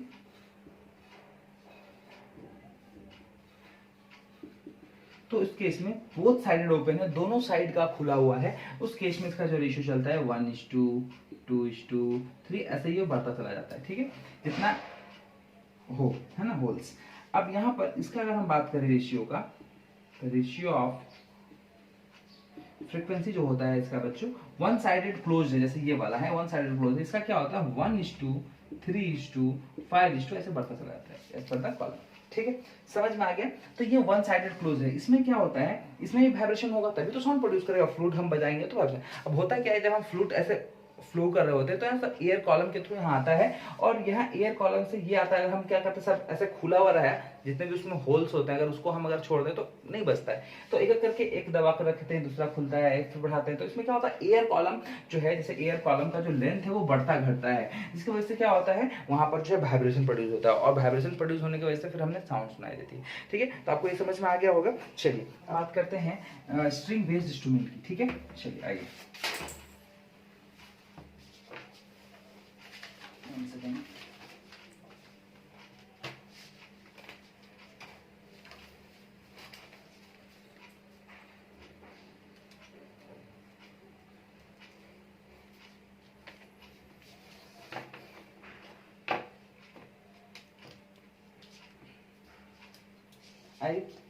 अब हम लोग बात करते हैं स्ट्रिंग बेस्ड इंस्ट्रूमेंट, ठीक है, चलिए। स्ट्रिंग बेस्ड इंस्ट्रूमेंट्स, ठीक है, इसमें क्या होता है स्ट्रिंग बेस्ड इंस्ट्रूमेंट्स में, आप इसको देखिए, स्ट्रिंग बेस्ड जो इंस्ट्रूमेंट होता है उसमें हमने बताया आपको स्ट्रिंग के केसेस में, है ना, स्ट्रिंग मैंने आपको दिखाया था फ्रीक्वेंसी एंड ऑल दिस, तो बना कर दिखाया था 6 स्ट्रिंग्स वाले, उस कंडीशन पे जो फ्रीक्वेंसी होता है फ्रेंड्स, फ्रीक्वेंसी वो किस चीज पर डिपेंड करती है, डिपेंड्स, पहला फ्रीक्वेंसी है वो हमेशा से लेंथ के ऊपर डिपेंड करती है, लेंथ, पहला कंडीशन। फ्रीक्वेंसी जो होता है वो लेंथ का इनवर्सली प्रोपोर्शनल होता है। जैसे अगर मान लीजिए कोई स्ट्रिंग आप पकड़ते हैं, तो किसी स्ट्रिंग का अगर लेंथ ज़्यादा हो, जितना लंबा होगा उसमें फ्रीक्वेंसी उतनी ही कम हो जाएगी, क्योंकि जितना लंबा स्ट्रिंग है उसको प्लग करेंगे तो वो उतना ही बड़ा वेव बनाएगा, बड़ा वेव बनाएगा तो एम्पलीट्यूड ज़्यादा हो जाएगा, एम्पलीट्यूड ज़्यादा होने से फ्रीक्वेंसी कम हो जाती है। तो यानी कि फ्रीक्वेंसी जो है वो लेंथ के ऊपर इनवर्सली प्रोपोर्शनल होता है, ठीक है, समझ में आ गया बात। सेकंड कंडीशन, फ्रीक्वेंसी जो होता है वो एरिया का भी इनवर्सली प्रोपोर्शनल, तो हम बता चुके हैं एरिया। तो अब एरिया पे बात करते हैं, तो एरिया बड़ा या छोटा कैसे होता है, तो डिपेंड करता है उसके रेडियस के ऊपर, अगर रेडियस ज्यादा है तो एरिया ज्यादा होगा, रेडियस कम है तो एरिया कम होगा। तो यानी कि फ्रीक्वेंसी जो है वो एरिया के ऊपर डिपेंड करता है, जिसको हम लोग एक और टर्म पे आपके बुक में लिखता है कि frequency is equal to the radius of the string, है ना, cross section of the string. तो ये कंडीशन था, समझ लीजिए एरिया ऑफ क्रॉस सेक्शन पे फ्रीक्वेंसी हमारा क्या होता है, डिपेंड करता है। तीसरा मोस्ट इंपॉर्टेंट चीज जो है फ्रीक्वेंसी जो है उसके किस में डिपेंड करता है, टेंशन के ऊपर। फ्रीक्वेंसी जो है वो टेंशन के ऊपर डायरेक्टली प्रोपोर्शनल होता है, क्यों, क्योंकि टेंशन जितना ज्यादा होगा फ्रीक्वेंसी भी उतना ही ज्यादा होगा। लेकिन यहाँ पर बेसिकली क्या है कि ये ज्यादा है लेकिन इस पर हम स्क्वायर रूट लगा देते हैं, तो अब क्या हो गया, ये कम हो गया ना, तो स्क्वायर रूट हो गया। जैसे फॉर एग्जांपल मान के चलिए अगर फ्रीक्वेंसी को अगर हम बोले कि ये टेंशन 4 है, इसके ऊपर लगा देते हैं 2 हो गया ना, बस समझ आ रहा है, फ्रीक्वेंसी कैसा हो गया, कम हो गया। टेंशन अगर फ्रीक्वेंसी अगर टेंशन को 4 बोलते तो फ्रीक्वेंसी कितना हो गया, 2 हो गया। टेंशन अगर 4 है तो फ्रीक्वेंसी 2 हो गया, स्क्वायर रूट कम हो गया ना। तो ऐसा केस है, यानी कि फ्रीक्वेंसी जो होता है वो direct to the under root T tension. ये टी क्या है, tension of the string, tension of the string. Tension समझ में आता है आपको, टेंशन मतलब खिंचाव। जैसे आप गिटार देखोगे तो गिटार में जो स्ट्रिंग है वो टाइट होता है, अगर उस स्ट्रिंग को आप लूज करके बजाइए साउंड अच्छा नहीं करेगा, वाइब्रेशन अच्छा नहीं होगा, वाइब्रेट नहीं करेगा। वही अगर उसके ऊपर आप नेक पे देखे होंगे ऐसे करके जो होता है वहां पर वॉल्यूम कीज होते हैं, या फिर उसको हम कह सकते हैं जो नट्स होता है उसको हम क्या करते हैं, उसको टाइट करते हैं हम लोग, है ना। जब उसको हम टाइट करते हैं स्ट्रिंग, तब बहुत स्ट्रिंग जब टाइट हो जाता है तो उसके अंदर टेंशन ज्यादा हो जाता है, खिंचाव ज्यादा आता है, खिंचाव ज्यादा होने से फ्रीक्वेंसी ज्यादा हो जाती है। चलिए, आपको ये समझ में आ गया स्ट्रिंग बेस इंस्ट्रूमेंट कंडीशन में क्या था, आप इसको नोट डाउन कीजिए, फिर हम आगे की ओर चलते हैं।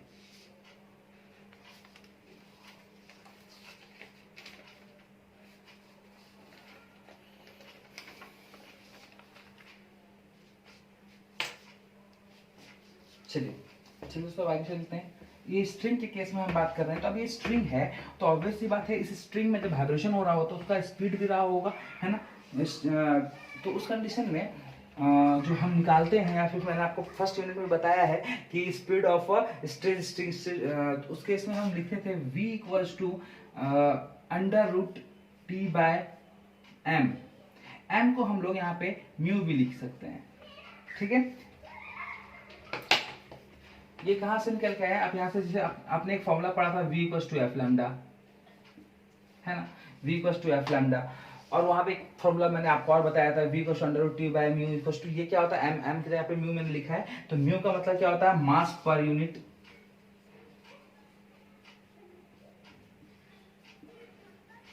ये हम यहाँ पर जैसे m लिख के दिए थे, यहाँ पे है मास पर यूनिट लेंथ, ठीक है, mu, this is mass per unit length. अच्छा, v equals to t is the tension, ये v क्या है, ये है स्पीड, यानी speed of a straight string, velocity of a wave velocity of a straight string. अभी स्ट्रेट स्ट्रिंग की बात कर रहे हैं, इसीलिए हम यहाँ पे पढ़ रहे हैं straight string based on string based instrument के अंदर, ठीक है। तो मास पर यूनिट लेंथ, अच्छा मास पर यूनिट लेंथ का मतलब मास निकालना है हमको, मास निकालना है पर यूनिट, मास पर लेंथ, इसको आप ऐसे कर सकते हैं मास बाय लेंथ, म्यू का वैल्यू हो गया मास बाय लेंथ, ठीक है। तो हमको मास तो निकालना पड़ेगा तभी तो म्यू निकलेगा, तो मास कैसे निकालते हैं, तो आप लोग पढ़े होंगे मास कुछ क्या होता है, volume into mass equals to volume into density, है ना, mass equals to volume into density.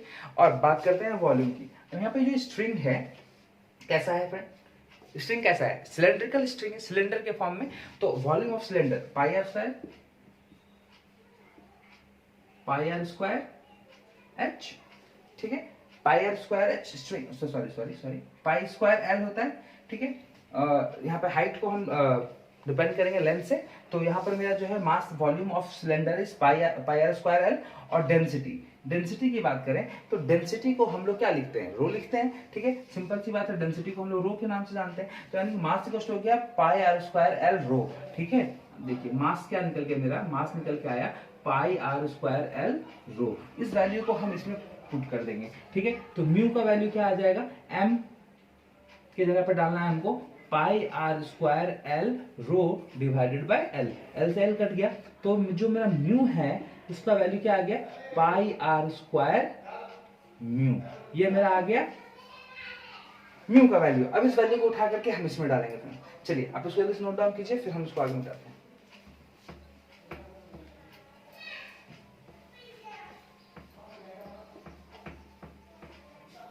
तो जब हम इसमें डाल दें, हमको निकालना है बेसिकली फ्रीक्वेंसी, ठीक है, फॉर द स्ट्रेच्ड स्ट्रिंग। तो कैसे निकालेंगे, इस चीज को हम लोग को ध्यान रखना है, ये चीज फॉर्मूला आपको याद है, हम यहाँ से फ्रीक्वेंसी निकालने का कोशिश करेंगे, लेकिन उसके लिए तो हमको पहले v का वैल्यू निकालना पड़ेगा, तभी तो निकाल पाएंगे।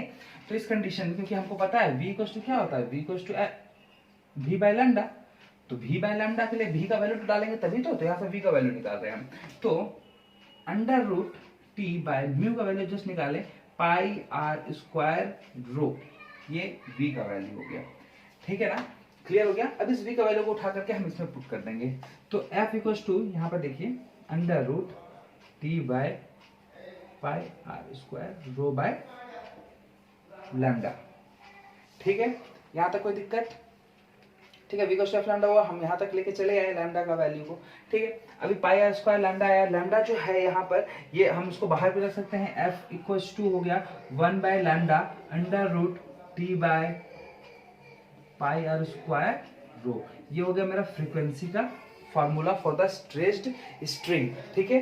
अब जब हम केसेस वाला पढ़ रहे थे, स्ट्रिंग वाला जो केस पढ़ रहे थे, उसमें हम लोगों ने बताया था कि जो हम लोगों ने लैम्डा माना था लैम्डा बाय 2, ये किसके बराबर था, एल के बराबर, मैंने 2-3 बार बोला कि इसको याद रखना है। अब देखिए यहाँ पर इसका इस्तेमाल आने वाला है, लैम्डा इक्वल्स टू 2L, ठीक है, lambda by 2 equals to L. तो यहाँ पर सॉल्व करेंगे तो क्या आएगा फ्रेंड्स, लैम्डा बाय 2 एल आ जाएगा ना, क्रॉस मल्टीप्लाई करेगा 2 इधर जाकर के, तो लैम्डा का वैल्यू 2 एल, इस लैम्डा को हम रिप्लेस कर देंगे 2 एल के साथ, तो 1 by 2 L under root 2 T by pi are square rho. ठीक है, ये कंडीशन आपको समझ में आया। यहाँ L is the length of the string, T is the tension of the string and rho is the density of the material. वो आपको क्वेश्चन में गिवन होगा, आर इज द रेडियस। ठीक है, इसका रेडियस जो स्ट्रिंग होगा उस स्ट्रिंग का रेडियस। तो किसी भी स्ट्रेस स्ट्रिंग की अगर फ्रीक्वेंसी की बात करें तो आप इसके लिए फॉर्मूला इस्तेमाल कर सकते हैं। अगर आपको नहीं पता है तो लेंथ वगैरह दिया तो आप इसका भी इस्तेमाल कर सकते हैं। तो ये हो गया किसी स्ट्रेस स्ट्रिंग के अंदर फ्रीक्वेंसी कैसे निकाल सकते हैं। फ्रीक्वेंसी निकालने के बाद उसका रेसिप्रोकल करते हैं तो उसका टाइम पीरियड भी हम लोग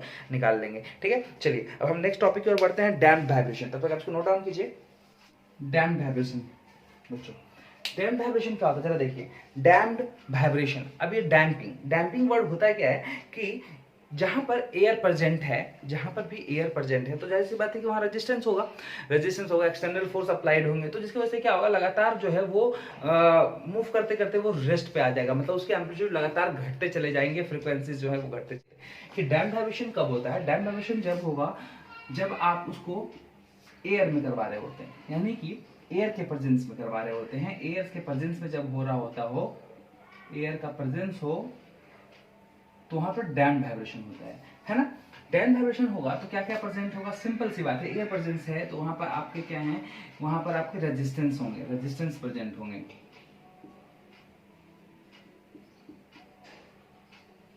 है ना।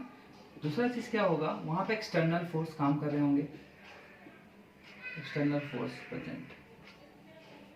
अच्छा, अब यहाँ पर रेजिस्टेंस है, एक्सटर्नल फोर्स है, तो लगातार जो है वो ऐसे ऑसिलेट करते करते करते करते धीरे होकर रेस्ट पे आ जाएगा, मतलब उसके एम्पलीट्यूड में लगातार चेंजेस हो रहे हैं, जो एम्पलीट्यूड है वो चेंज होता चला जा रहा है। और अगर एम्पलीट्यूड चेंज हो रहा है तो फ्रीक्वेंसी भी चेंज हो रहा है, क्योंकि फ्रीक्वेंसी भी यहाँ पर चेंज हो रहा है, फ्रीक्वेंसी चेंजेस। बात समझ में आ गया। डायग्राम कुछ आप ऐसा बना सकते हैं, डैम्प्ड वाइब्रेशन है, ये इसका एक्सट्रीम एंड्स हैं, ये मेन पोजीशन है, तो ये लगातार इधर से ऐसे होते होते होते होते कम कम कम कम कम कम ऐसे से वाइब्रेट करते हुए रुक जाता है। ये है आपका डैम्प्ड वाइब्रेशन। ठीक है, अब डैम्प्ड वाइब्रेशन में बच्चों दो तरह के फोर्सेस काम में आते हैं, दो फोर्सेस लग रहे होते हैं, दो फोर्सेस लग रहे होते हैं। एक फोर्स तो आपका रेस्टोरिंग फोर्स होता है, क्योंकि जब आप इस बॉडी के ऊपर फोर्स लगा रहे होते हैं तो कुछ एनर्जी को ये बॉडी अपने अंदर खुद से स्टोर करके रख लेता है। ठीक है, जो कहा जाता है रेस्टोरिंग फोर्स। जैसे आप एग्जांपल ले सकते हैं स्प्रिंग का। बच्चों स्प्रिंग के ऊपर क्या करते हैं, आप जैसे स्प्रिंग लिए उस स्प्रिंग को दबाते हैं, उस पर फोर्स लगाते हैं, तो क्या करता है, जब हम उसको फोर्स लगाने से लगा दिए और जब हम छोड़ते हैं तो वो क्या होता है, एक सर्टेन फोर्स के साथ वो अपने पोजीशन पे वापस आता है, ओरिजिनल शेप साइज को रीगेन कर लेता है। तो वो कैसे करता है, उसको फोर्स कहाँ से मिलता है, उसने हमारी फोर्स को रिस्टोर करके रख लिया था, जिसे कहा गया रिस्टोरिंग फोर्स। ठीक है, नेक्स्ट है यहाँ पे फ्रिक्शनल फोर्स।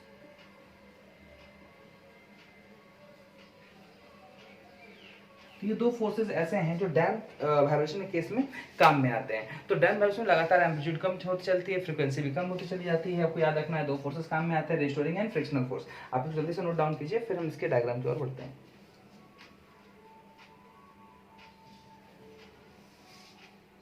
अच्छा, एक चीज और बता दूं, एम्पलीट्यूड चेंजेस का मतलब है एम्पलीट्यूड घट रहा है बार बार, ठीक है ना, डिक्रीज करता चला जाता है। चलिए हम आगे और बढ़ते हैं। ओके, इसके लिए हम डिस्प्लेसमेंट टाइम का एक ग्राफ बना के दिखाएं हम आपको, तो कुछ ऐसा दिखता होगा।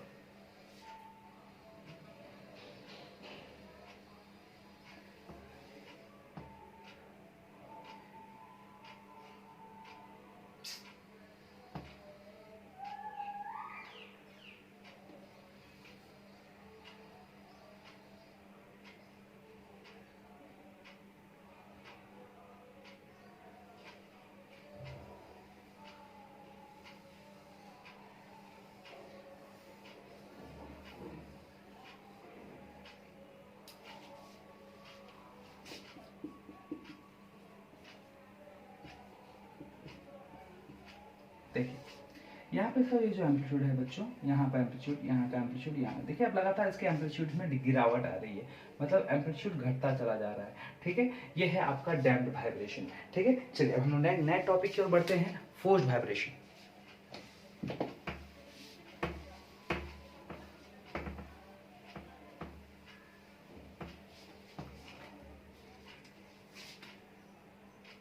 देखिए बच्चों, फोर्स वाइब्रेशन क्या होता है।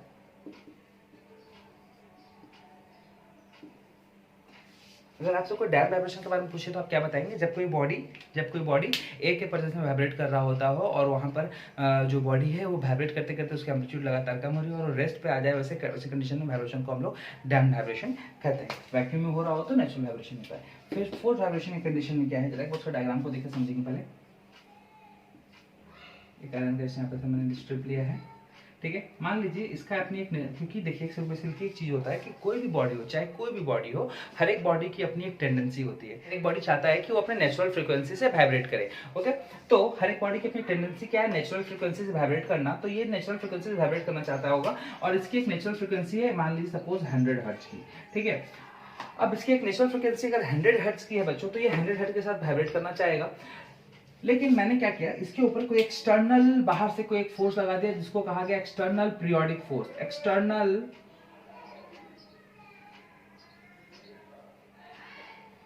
पीरियोडिक फोर्स, ठीक है। और इसकी फ्रीक्वेंसी को मैंने रखा है 200 हर्ट्ज। अब देखिए हुआ क्या, ये बॉडी की अपनी नेचुरल फ्रीक्वेंसी थी 100, क्योंकि हमने पढ़ा है न्यूटन का फर्स्ट लॉ कि कोई भी बॉडी का रेस्ट पे तो रेस्ट पे रहना चाहता है और मोशन पे तो मोशन पे ही रहना चाहता है।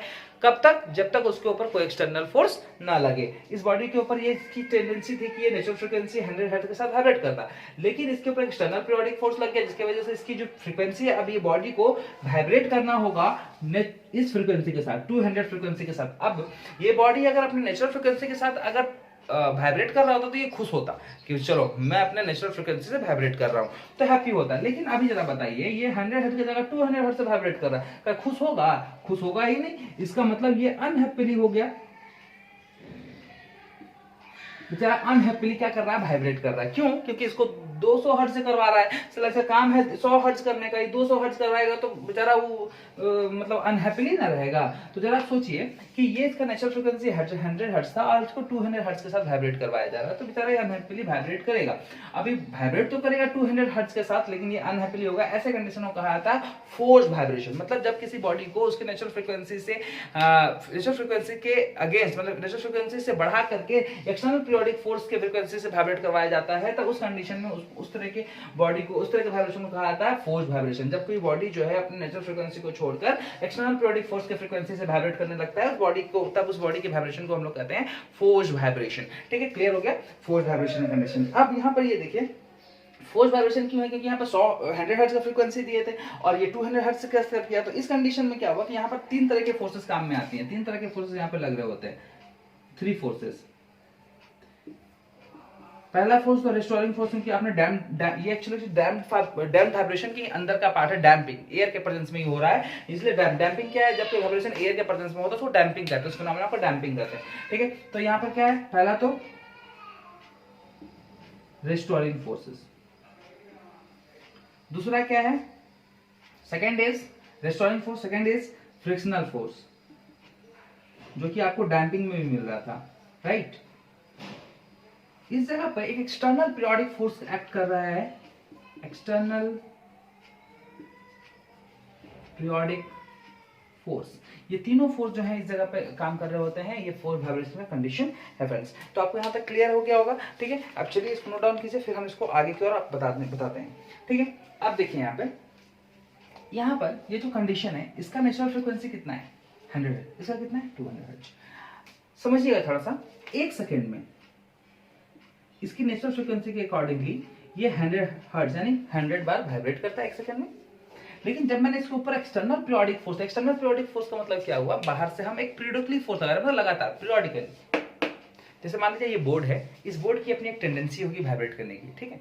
तो इसका मान के चलते हैं 3 है, 3 हर्ट्ज का फ्रीक्वेंसी, मतलब 1 सेकंड में 3 बार वाइब्रेट करता है। हम इसको 1 सेकंड में 3 बार वाइब्रेट करवा दिए, तो ये अपने नेचुरल फ्रीक्वेंसी से वाइब्रेट करेगा और बड़ा बड़ा वेव बनाएगा। क्लियर हो गया, क्योंकि इसकी फ्रीक्वेंसी कैसा थी, 3 हर्ट्ज था और मैंने इसको 1 सेकंड में 3 बार दिया। लेकिन अगर उसको मैंने क्या किया, 1 सेकंड में 10 बार कर दिया, 1 सेकंड में 10 बार।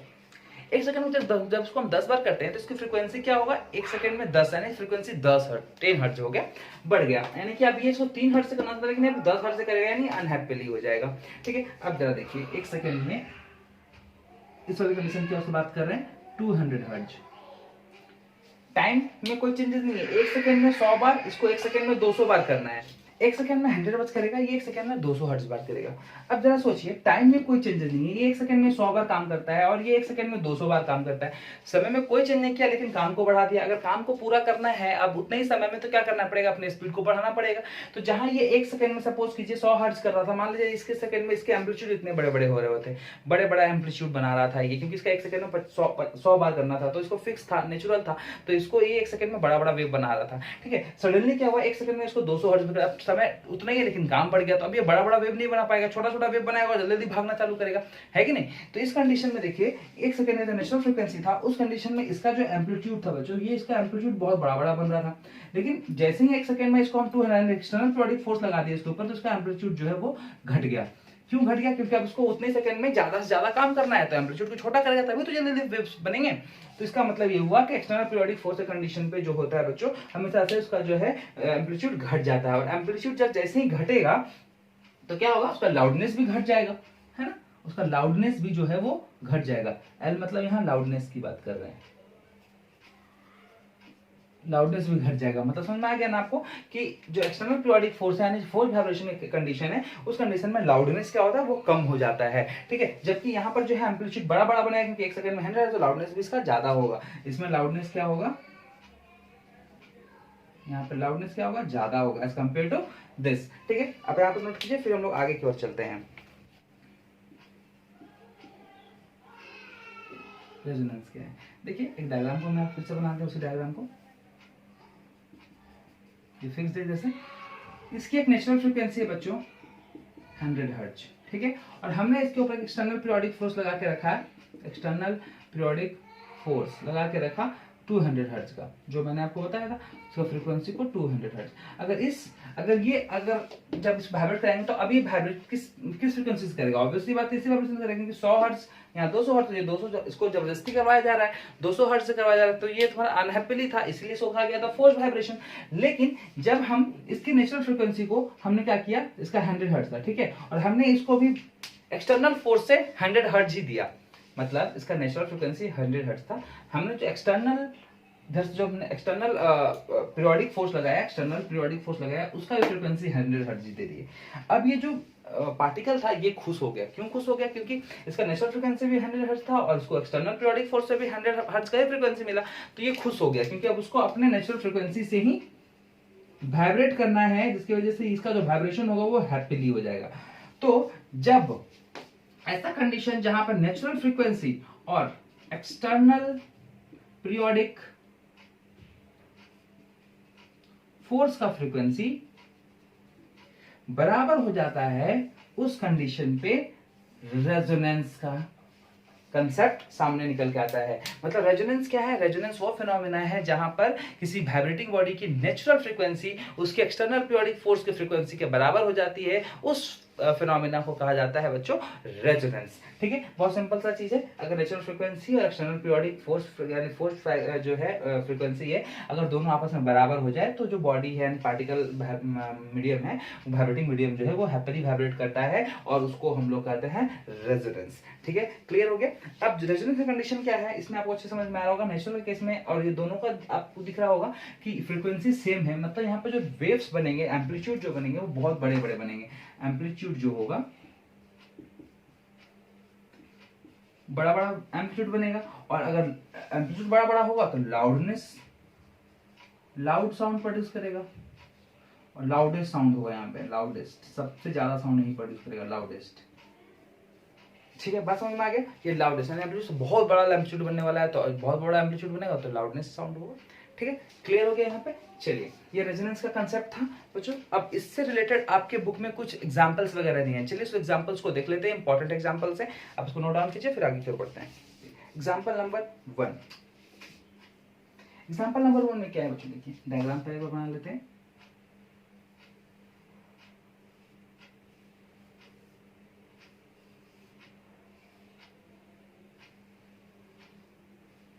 चलिए, एक ट्यूनिंग फॉर्क है, ठीक है, ये आपका एयर बॉक्स है, इसके अंदर एयर पार्टिकल्स हैं,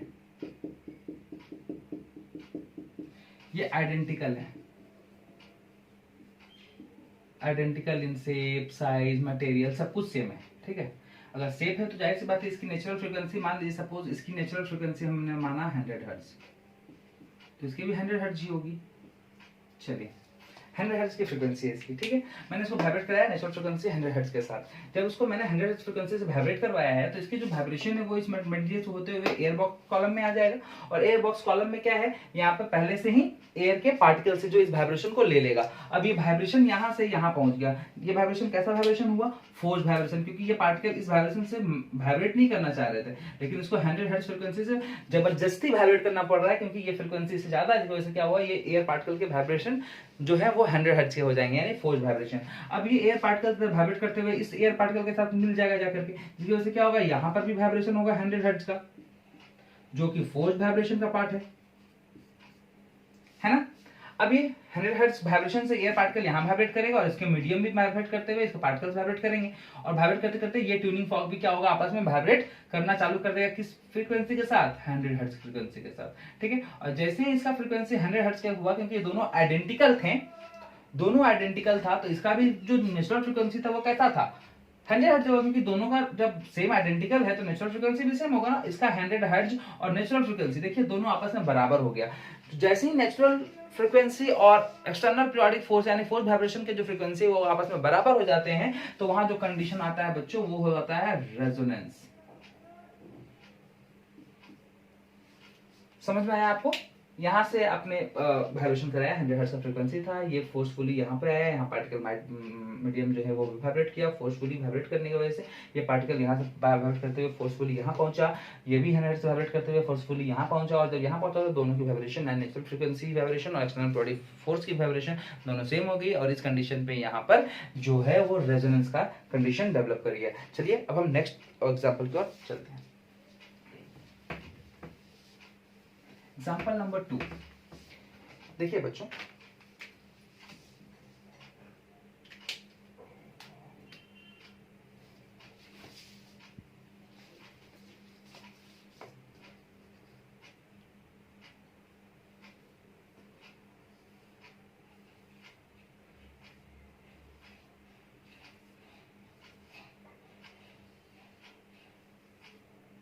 नाम ए है, बी सी डी। यहां पे लेंथ ऑफ ए और लेंथ ऑफ डी दोनों को आपस में रखा गया है, और दोनों जो हैं वो आइडेंटिकल हैं, आइडेंटिकल इन ऑल रिस्पेक्ट, ठीक है। जितने भी हैं सब कुछ शेप, साइज है ना, सब चीज में ये सेम है, शेप,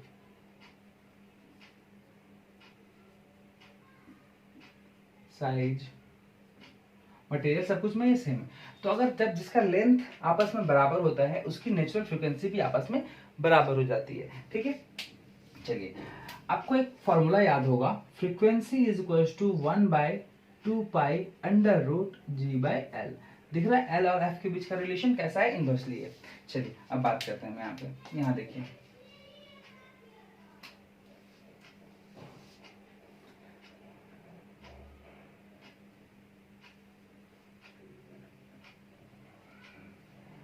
चलिए आगे देखते हैं हम लोग।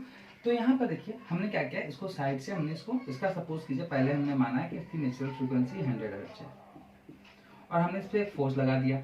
अब ये वाइब्रेट किया तो इसी इसके ऊपर स्ट्रिंग है, ये वाइब्रेशन जो है स्ट्रिंग के माध्यम से क्या होगा, आगे की ओर बढ़ेगा। पहले ये इस पे आएगा, ठीक है। अब इसकी लेंथ कम है। अब आप बोल सकते हैं सर जैसे ये 100 हर्ट्ज के साथ तो ये भी 100 हर्ट्ज से वाइब्रेट कर देगा, ये भी करेगा, ये भी करेगा, लेकिन इसकी लेंथ कम है। लेंथ कम है तो फ्रीक्वेंसी तो कम हो जाएगी ना, लेंथ कम है तो फ्रीक्वेंसी भी कम हो जाएगी, है ना। फ्रीक्वेंसी कम हो जाएगी तो उसके हिसाब से उसका एम्पलीट्यूड होगा। तो इसका मतलब ये हुआ कि यहाँ पर जो लेंथ कम है जिसकी वजह से क्या होगा, यहाँ पे ये फोर्सफुली वाइब्रेट तो करेगा, लेकिन इसका जो वाइब्रेशन है इसका वाइब्रेशन दोनों सेम नहीं होगा, क्योंकि यहाँ पर लेंथ कम है, ठीक है। इसमें लेंथ ज्यादा है, दोनों का लेंथ अलग अलग है, फिर वही कंडीशन, फोर्स वाइब्रेशन तो हुआ लेकिन वाइब्रेशन मैच नहीं करेगा अंत में। लेकिन जब इसमें आया तो इसका तो लेंथ सेम है, लेंथ सेम है, मटेरियल सेम है, सब कुछ सेम है, तो जाहिर सी बात है कि ये वाला जो है 100 हर्ट्ज के साथ वाइब्रेट कर जाएगा, और ये भी फोर्सफुली हुआ, ये भी फोर्सफुली ही हुआ, और इसकी नेचुरल फ्रीक्वेंसी के साथ ये मैच कर गया, जिसकी वजह से यहाँ पर कौन सा कंडीशन डेवलप कर गया, रेजोनेंस का। क्लियर हुआ बात, आपको समझ में आया। पहले क्या था, पहले हमको पता है इसका नेचुरल फ्रीक्वेंसी 100 थी, मैंने इसको एक्सटर्नल फोर्स लगाया, उसको वाइब्रेट करा दिया। जब वाइब्रेट कराया तो ये वाइब्रेशन इधर से कैरी फॉरवर्ड हुआ है। जब यहाँ से यहाँ आया तो ये इसकी लेंथ कम है, जिसकी वजह से इसकी फ्रीक्वेंसी 100 से मैच नहीं की, क्योंकि इसकी लेंथ कम है। इसकी लेंथ ज्यादा है, देखिए मैंने फॉर्मूला लिखा है, लेंथ कम है तो फ्रीक्वेंसी भी चेंज होगा। ठीक है, तो अब ये कम हो गया, इसका फ्रीक्वेंसी चेंज होगी, तो इससे क्या हुआ, इसका जो नेचुरल फ्रीक्वेंसी, बेसिकली हम तो फ्रीक्वेंसी की बात करें ना, तो यहाँ पर देखिए लेंथ कम तो फ्रीक्वेंसी जो है थोड़ा सा ज्यादा होगा, फ्रीक्वेंसी यहाँ पर थोड़ा ज्यादा हो जाएगा तो ये 100 से ज्यादा चला जाएगा। ये लेंथ देखिए ज्यादा तो फ्रीक्वेंसी थोड़ा कम, फ्रीक्वेंसी कम तो अभी भी मैच नहीं करेगा। लेकिन इसमें आया जैसे ही लेंथ दोनों आपस में बराबर हो जाए, तो इसका लेंथ जितना उतना इसका भी लेंथ, इसका मतलब फ्रीक्वेंसी दोनों आपस की बराबर हो जाएगी। दोनों की फ्रीक्वेंसी जैसे ही बराबर होगी, इसका मतलब ये जो कंडीशन डेवलप कर देगा वो है रेजोनेंस का। क्लियर हो गया आपको? चलिए नेक्स्ट एग्जांपल की ओर चलते हैं।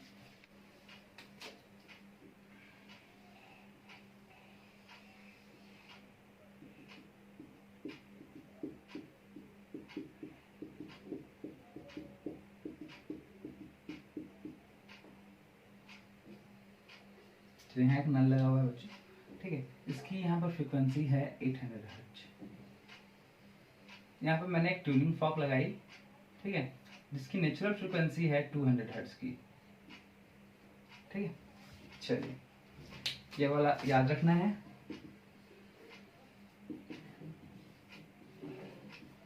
लेंथ कम तो फ्रीक्वेंसी ज्यादा, मतलब इस वजह से कुछ काम करेगा। चलिए यहाँ पे क्या है बच्चों, एयर है, इस एयर कॉलम का लेंथ ऑफ एयर कॉलम ना, लेंथ ऑफ एयर कॉलम की बात होती है। अभी क्या है 800 हर्ट्ज है, ठीक है, अभी तक 800 है, ठीक है। हमने क्या किया, यहाँ से नल को खोल दिया, पानी यहाँ से निकल के नीचे की ओर आ गया। जब नीचे आया तो यहाँ पर थोड़ा स्पेस और बढ़ गया होगा। अब ये जो लेंथ है ये थोड़ा बढ़ के यहाँ आ गया, और फ्रीक्वेंसी, अब देखिए लेंथ जब बढ़ेगा तो फ्रीक्वेंसी घटेगा, यानी 800 हर्ट्ज से मान के चलिए 500 हर्ट्ज पे आ गया। ठीक है, फिर थोड़ा पानी और निकला, फिर ये इसको थोड़ा सा और बढ़ा दिया गया, लेंथ बढ़ गया, लेंथ और बढ़ा तो फ्रीक्वेंसी और घटा, मान के चलिए 300 हर्ट्ज पे चले गए। और पानी निकाले, यहाँ पहुंच गए, यहाँ पे पहुंच गए। जब यहाँ पहुंचे तो अब इसकी लेंथ और ज्यादा बढ़ गई, लेंथ और ज्यादा बढ़ गई तो फ्रीक्वेंसी और ज्यादा घट गई, 200 हर्ट्ज पे चला आया। अब जैसे ही 200 हर्ट्ज पे आया तो इसकी नेचुरल फ्रीक्वेंसी 200 हर्ट्ज से मैच कर गया। जैसे ही 200 हर्ट्ज से मैच कर गया, यहाँ पर जो साउंड होगा वो बहुत लाउडर साउंड होने लगेगा, क्योंकि रेजोनेंस कंडीशन में साउंड लाउडेस्ट होता है। तो यहाँ पर इस कंडीशन पे जैसे ही इसकी फ्रीक्वेंसी मैच करती है 200 हर्ट्ज और इसकी फ्रीक्वेंसी नेचुरल फ्रीक्वेंसी के साथ, तो यहाँ पर जो साउंड है वो लाउडेस्ट साउंड करेगा और आवाज करेगा, बम बम आवाज करेगा, बहुत तेजी से लाउडेस्ट साउंड प्रोड्यूस करना चालू कर देगा इस जगह पे, लाउडेस्ट साउंड। क्यों? क्योंकि रेजोनेंस का कंडीशन आ गया। क्लियर हो गया? आपको समझ में आया होगा? ठीक है, तो ये आपके 3 इंपॉर्टेंट एग्जांपल्स थे आपके बुक में। ठीक है, तो अब यहाँ यूनिट 2 का जो सेशन था यहीं पे कंप्लीट होता है। उम्मीद करता हूँ आपको ये जो वीडियो है वो अच्छे से समझ में आ गई होगी, सारे चीज़ अच्छे से क्लियर हो गए होंगे। तो आपको ये वीडियो पसंद आया तो जरूर इसको शेयर कीजिए, लाइक कीजिए एंड सब्सक्राइब करना ना भूलें। नमस्कार।